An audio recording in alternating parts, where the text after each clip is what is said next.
Қайырлы күн достар, ас атасы нан демекші, нанның пайдасы мен зиянын бірге білетін боламыз. Жалпы ғалымдардың айтуынша, алғаш нан осыдан 15 мың жыл бұрын кездейсоқ пісірілген екен.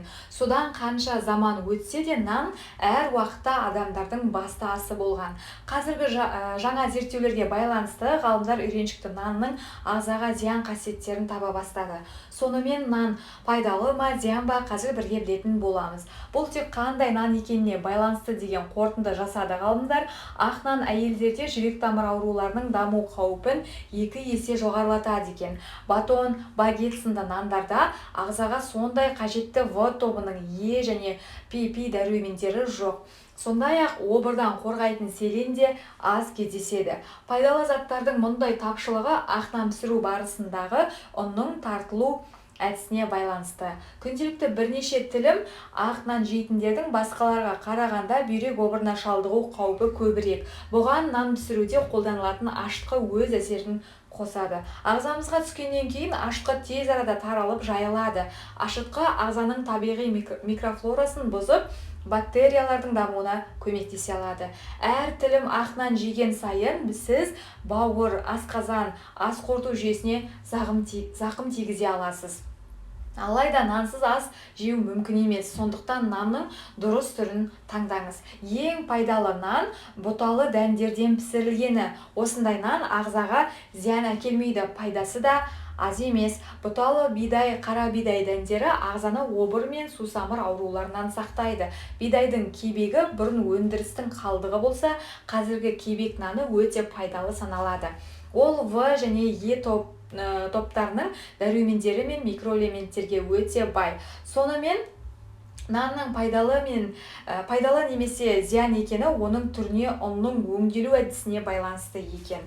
Ақ нанның барлық түрлерінің ішіндегі ең жоғары калориялысы тазартылған бидай ұнынан жасалған. Аз мөлшерде ол денеге зиян тигізбейді, бірақ көмірсулар алмасуы бұзылған адамдар ақ наннан бас тартуы керек. Өнім ақуызға бай, жоғары гликемиялық индекске ие және тұрақты тамақтану кезінде денеден кальцийді кетіреді. Мұндай нанды диетаға дененің реакциясын бақылай отырып, сақтықпен енгізу керек. Ал қара бидай нанында ақ нанға қарағанда көмірсулар аз, ол сондай-ақ аз калориялы, 200 граммға шамамен 100 калория.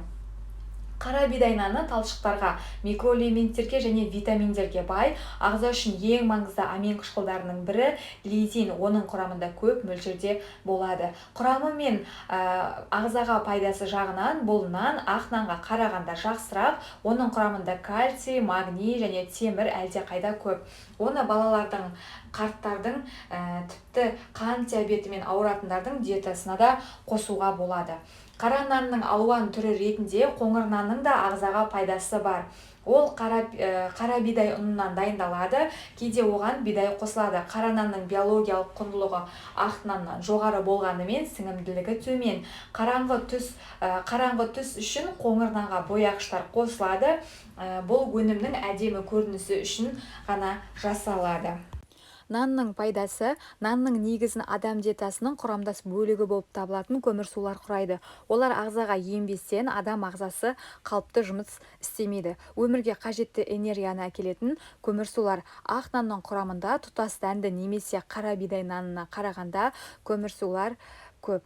Нанның талшыққа бай, ол асқазан ішек жолдарының жағдайын тәртіппен сақтауға көмектеседі. Талшыққа бай тағамдар қатерлі ісік немесе семіздік сияқты аурулардың алдын алады.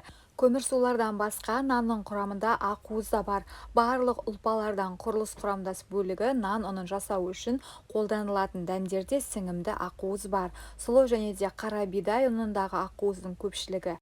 Нанның зияны, ақ нан барлық түрлердің ең зияндысы болып саналады. Оның гликемиялық индексі жоғары, құрамында көп мөлшерде калория бар, глютен мен химиялық консерванттар жоғары. Осының бәрімен целиак ауруы, глютенді көтере алмаушылық немесе қан диабетімен ауырмайтын адамға күніне 100 граммнан жесеңіз, ағзаға зияны болмайды. Модерацияда ақ нан денені қуатпен қамтамасыз етеді, қарсы көрсетілімдері жоқ, сау адам үшін бұл қажет.